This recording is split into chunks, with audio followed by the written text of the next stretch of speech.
Hey, welcome back. So it's been around 3 weeks since WuWa came out. The game is really good and really fun. There are so many positive things about it, but honestly, the main reason I'm not covering it or playing it is because my current laptop gets hotter than the sun while running it at like 20 FPS and will probably explode if I tried streaming it again. I'll give it a fair shot once I get a new system, but for now, I would like to give you a truly unbiased comparison of Wuthering Waves and Genshin Impact, and I will also include a few things both of these games can learn from Honkai Star Rail.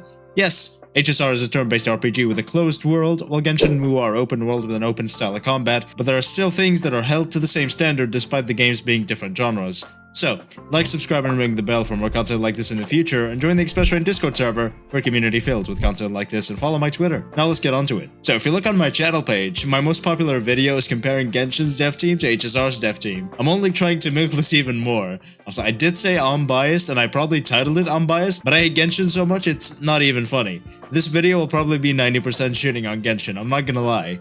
Though, I'm only going to speak from my heart and I will try my best to not be disingenuous. If there is something both games do or don't suffer from, I will do my best to compare them accordingly. But let's get started already. Talk about the things you can compare between WuWa and Genshin. You may think it'd be more fair to compare 1.0 Genshin to 1.0 WuWa, but I'm going to use the current version of Genshin, 4.7, because I won't include any bugs or glitches WuWa had upon launch in this comparison. If you think that's disingenuous, then look at how many bugs Genshin had and still has to this day. You'll see that it's not. First things first, and probably most importantly, the combat. Genshin Impact's combat is incredibly simple and easy. Aside from the elemental reaction system being designed for babies, there is no semblance of a dodge parry counter system. This is something Genshin messed up ever since the start. They really should have implemented something like this very early on, because at this point, it is too late.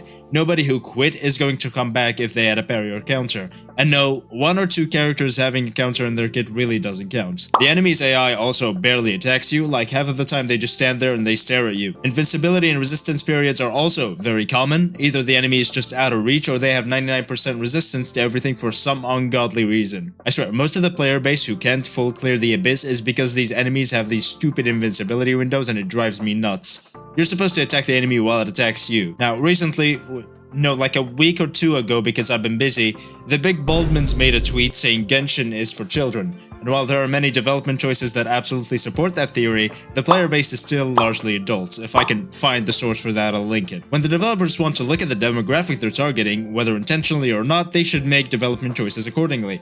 Now, I'm not saying that Techie's exactly wrong, but he's not exactly right either. Genshin's a 12+ game, but again, when the player base is mostly 20 and above, the devs should make the right choices. So it's mostly Genshin's devs' fault, it's not Techie's fault for making that claim. Just because the biggest gotcha CC said Genshin is for kids doesn't mean I'm going to act like it. I'm still going to try and talk about what should change. So I'm going to argue the next few points in the essence that the Genshin dev team isn't trying to target little kids, because I really hope they stop doing that, so here goes. They made an endgame mode where they literally restrict the characters you can use based off of their choice. They made an endgame mode where it seems like your characters that you built don't fucking matter. Because you can choose your friends as characters as well as trial characters. And again, you can only choose from the pool the current rotation allows. Now I can count 50 reasons why that is the worst form of endgame I've ever seen, but I'll condense it down into a couple points. Number 1. The whole fucking point of an endgame mode is to allow you to test the limits of your account and how well you built it, and see if you either need better builds or new characters, and also see what you can improve upon. Allowing trial and support characters in an endgame mode just disregards and nullifies all of that. Number 2, when you're only allowed to choose from a certain character pool, not only is that incredibly restrictive to the kinds of team comps and just general amount of fun you can have, which is the entire point of the game's combat system, but there also could come a rotation where your favorite character is just not there. You just build a Farina. Yeah, you can't use her because the game says you have to use Barbara. That probably won't happen though, because they'll probably mix and match the rotation based on the banner characters, but anyway. I did tell you this would be 90% shitting on Genshin, but let's take a contrast picture and look at WuWa, where honestly, none of these things exist. So when looking at WuWa's combat, I honestly don't get, other than differing enemy resistances, I guess, why elements exist in this game. Mostly style points, maybe? Please tell me, I actually don't know, but aside from that oddity, the dodge and parry system is really smooth and plays very well. None of the enemies have any invincibility windows or resistance periods. You can just keep attacking them while they keep attacking you. Wow, imagine. A game with hype combat, oh my god, I have to pay attention to what the enemy's doing so I don't die? No way! Absolutely revolutionary. Anyway, Sarcasm aside, there's really nothing to complain about when it comes to WuWa's combat. Maybe someone will call it too hard, but then it's just a skill issue. The endgame seems to be pretty good for a game that's still in its first update, but if they don't keep updating it and adding new modes, better enemies with more unique movesets, and more characters with more unique kits, then it'll definitely get very stale very quickly. They should definitely copy from HSR's playbook and add a few different forms of endgame that focus on different types of characters. Pure Fiction in HSR is for AoE attacks, and especially DOT and FUA. The New Apocalyptic Shadow will focus on single target, and the MOC is just an all-rounder throw what you got at it type. The Sim-Uni expansions are just the roguelite that honestly every gacha game should have to be fun. I really do hope WuWa implements some sort of roguelite like that too. Now, I'm not saying that WuWa should exactly copy from HSR, but just bring something of that essence. It would be really fun. When it comes to exploration, I find the two games pretty similar. They have the same puzzles, same collectibles, same system. But the movement in Wuthering Waves is so much better, it's not even funny. It's hilarious. In Genshin, you could spend 10 minutes climbing a f***ing mountain, then f***ing fall off because you didn't recharge your stamina. While in WuWa, you can literally run up that bitch, look at him go! However, there is something in Genshin's exploration that really grinds my gears, really salts my apples, really slaps my nuts. Slap my nuts. That is when they lock portions of the map behind quests. It's even worse when they time gate those quests. You literally could not go to Tsurumi Island and explore until you've completed a week's worth of quests. What kind of BS is that? I'm gonna be honest, I haven't played enough of WuWa to know if there's anything like that there, but if there is, I'm genuinely gonna be pissed off about that too. I still explored around and had quite a bit of fun because surprise surprise, I found none of that, despite being in imminent threat of my laptop going super critical and exploding like 15 billion tons of TNT. Anyway, you made the map, let me goddamn explore it. It started when the soccer tree was introduced and they made you level up your electro bug thing. Like there's a damn electroculus right there. Let me enter it, you goddamn stupid bitch. It got worse and worse as Inazuma went on, and then it started getting even worse when Sumeru and Fontaine got introduced. I get why some people might enjoy the system, but when you're looking for the dreaded oculi, and one is just underneath a mountain that you have to complete 3 separate world quests to reach, that are time-gated behind like 3 months, it just becomes really irritating and not fun. You want to introduce the lore, sure, but then just let me goddamn explore without restrictions and then you can show me the lore. It's not like I'm paying attention to it anyway. These quests aren't voiced, I don't care. You know, if Jet's world quest was voiced, it would have genuinely been one of the best quests ever made by Genshin. Heck, if Jet was an actual playable character, it would have been even better. And half of you are probably wondering who the hell Jet is because after all the effort they put into that quest, everybody just skips through it because it doesn't matter. It's not voiced, and after all, NPC lives don't matter. Okay, this is the part of Genshin Frogs I've been waiting for. The story. Warning. Contains opinions. This is mostly subjective. God, there isn't any amount of words that can describe how bad, or I guess mid, my experience with the WuWa story was. I genuinely enjoyed none of it. I'll give credit where credit is due though, it does get a lot better near the end. And Yinlin's story quest is pretty damn good. However, when a story takes so long to get good, you question whether or not it's actually worth it. It's probably not. To me the answer was no, definitely not.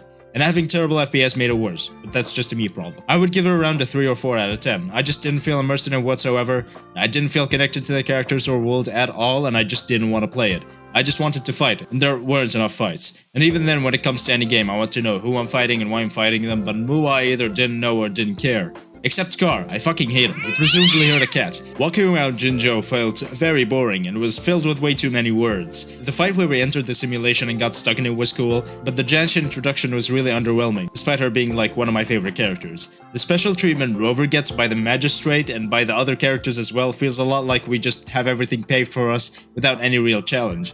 I also really hated the part where you find a bunch of bandits, give them supplies, then fight them, and give them supplies again. First things first, who cares about a bunch of NPCs, and second, the turn of events that happened with them just felt very weird and very wonky. It also was quite weird how we just randomly saw a vision of Jian fighting with no introduction whatsoever.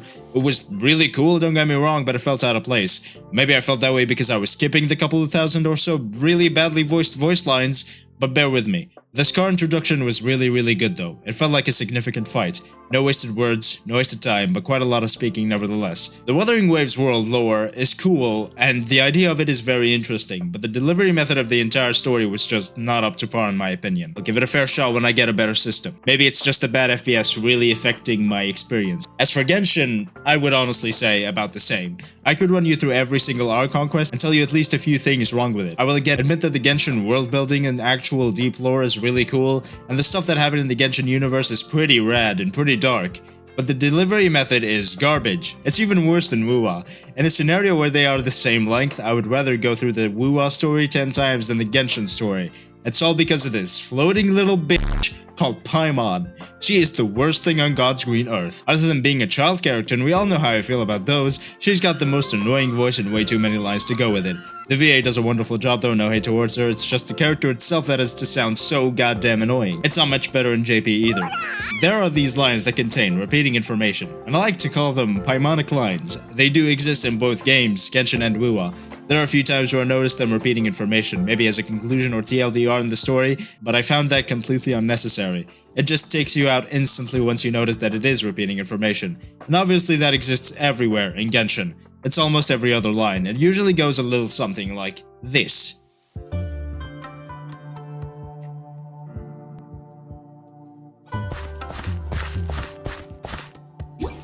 Hey Traveler, we need to go kill that thing so we don't die, Traveler.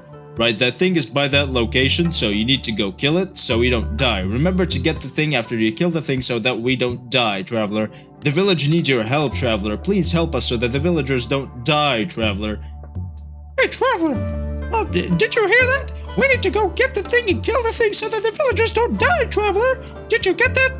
The villagers need your help, Traveler. Let's go help the villagers, Traveler. Please, Traveler, come on. Can we get... Anyway, I did notice that the rover actually speaks a pretty good amount. I thought Trailblazer speaking in HSR was a lot, but in WuWa they gave them whole paragraphs, which I do appreciate a lot, despite the voice lines being pretty bad. Anyway, they are the main character and they should speak a whole lot. In HSR, Stellan Kalos could use a bunch more lines, but it's essentially enough. In Genshin it's like one line per Archon quest, let's be real. There's something both of these games can learn from HSR when it comes to the story. And again, yes, it's a different genre, but the story is held to the same standard, they're all gacha games. In HSR you will barely, if ever, find of these graciously named Paimonic lines. And that's because the story writers are genuinely just good. Fun fact, the person who wrote the story for HI3's Elysian Realm is the same person who directed the story writing for Penacony. So you know it's gonna be good. No, I never played HI3, but anyway. They know how to relay information without having to repeat it 50 times. Skill issue, to be honest. Although it's not like you can just remove the repeating lines from these games, they need to fully change the way they relay story information to the player to make it more immersive. Less words, more pictures and animations, less NPCs, more playable characters. Because I did notice way too many NPCs in the WuWa story. It just felt like a bunch of filler that didn't need to be there. Again in HSR you see none of that. They always get straight to the point without making it seem like it's rushed. It might seem like I'm an HSR glazer, but no, yeah, that's exactly what I am. I don't glaze without reason though. HSR has genuinely done so many things well, and the biggest one of them is the story. They barely, if ever, use any NPCs. The only time I remember NPCs being a pretty big part of the story is during Bailu and Yukong's quests. And even then they were well placed, and actually interacted with the characters the story was supposed to be about without taking from them at all, and only improving upon them. Also that one blind NPC you had to go do some stuff with for a while, but when the devs realized players didn't like that, they took it out of the Trailblaze mission. They made it a voiced side quest. They realized they shouldn't use NPCs. Now when it comes to events, I honestly haven't played any WuWa event at all, so I really cannot make a comparison. For Genshin, however, I think events are garbage. They're given to you by NPCs who you've never met before and don't give a shit about. It's either a minigame where the characters you've built don't matter, or it's combat, and when it is combat, they overpower you to the point where if you don't get the full clearance rewards, you're probably brain dead. If Wuthering Waves ever does anything like that, it'd be another case of a game wasting its potential and would be insanely disappointing. When it comes to HSR, the events are done really well. For example, let's take the picture-taking event that we got way back when. The whole thing was set up by a playable character on March 7th. You also interacted with her after every stage of the event that you did. For a simple minigamey event, it was really fun to do. It actually felt like it gave you lore about a playable character, not some stupid NPC. When it comes to fighting events, they are always praised by the community, especially this latest one. They don't make you too strong while making the enemies too weak. They give you just enough power to be able to beat the enemies, while making the fights challenging and not unknowingly difficult. WuWa should do what HSR is doing with its events, and if it does what Genshin is doing, then we're gonna have a bad time. You know, the last HSR event was really bad though. I really hope they don't do anything like it ever again. It felt like the Genshin dev team took control of HSR for like a week, made that event, f***ed over the entire event, and then went back to Genshin. I really hope nothing like that happens ever again. Now, to answer the question, is the Wuthering Waves dev team better than the Genshin Impact dev team? And the answer is quite easily, abso-fucking-lutely. First off, the rewards they gave out for the pre-registration milestones are mind-boggling, as well as the rewards they gave out as Apollo Gems. They gave a free 5-star on like 20 pulls at least. The Genshin devs can't even give out 100 Primo Gems without grimacing and looking into their wallet checking if there's still $50 billion in there or not. Another reason why is because the WuWa devs actually listen to the community. Now, I may not enjoy the story, but they quite literally rewrote 80% of it during the betas. Those devs listen better than all of Genshin Twitter's therapists. Now, they totally listen more than HSR devs, but I'm gonna be a little real here. HSR devs give us what we want without even asking. The last thing I want to mention is my final opinion of each of the games mentioned in this video. For Genshin Impact, it's pretty obvious. I played that game every day for 2.5 years ever since it came out. But after those 2.5 years, I just became upset and disappointed in the constant sloppy shit that the devs came out with every 40 days. And now I just don't like it. Now, Genshin did indeed reform the entire gacha market, and it is one of the best gacha games out there. When it has disappointed so many times and did not capitalize upon what it could have, it's just not that good anymore. I wouldn't give it more than a 3 or 4 out of 10 as a whole. But for new players just being introduced to gacha games, then it's a good place to start, I guess. I think that WuWa is a very good game with a very bright future. It has so much potential to be what Genshin could have been, but it will probably never surpass it in revenue because Genshin is too big to fail. I would give everything in WuWa aside from the story a solid 9 out of 10 and a 10 out of 10 on a good day. The story can't get more than a 4 out of 10 for me, though I would love to cover it and play when I get a better system. For HSR, it's obviously my favorite gacha game. Not only did it give me everything I wanted, but it also literally birthed my channel. It requires brainpower when you want it to require brainpower and doesn't when you don't want it to. The endgame content is challenging without being just annoyingly difficult with bullet sponge enemies. The story is engaging and immersive, the farming is done really well, and it will be getting better in 2.3. I would give the entirety of HSR a 10 out of 10 because there is nothing I would like that isn't in the game already or promised to come in the future. But anyway, maybe I missed something I wanted to talk about, maybe not. This is gonna be it for the video. Thank you for watching. Like, comment, subscribe, and ring the bell for more of this kind of content. Join the Especially Discord server for community filled with this kind of content, and I'll see you next time.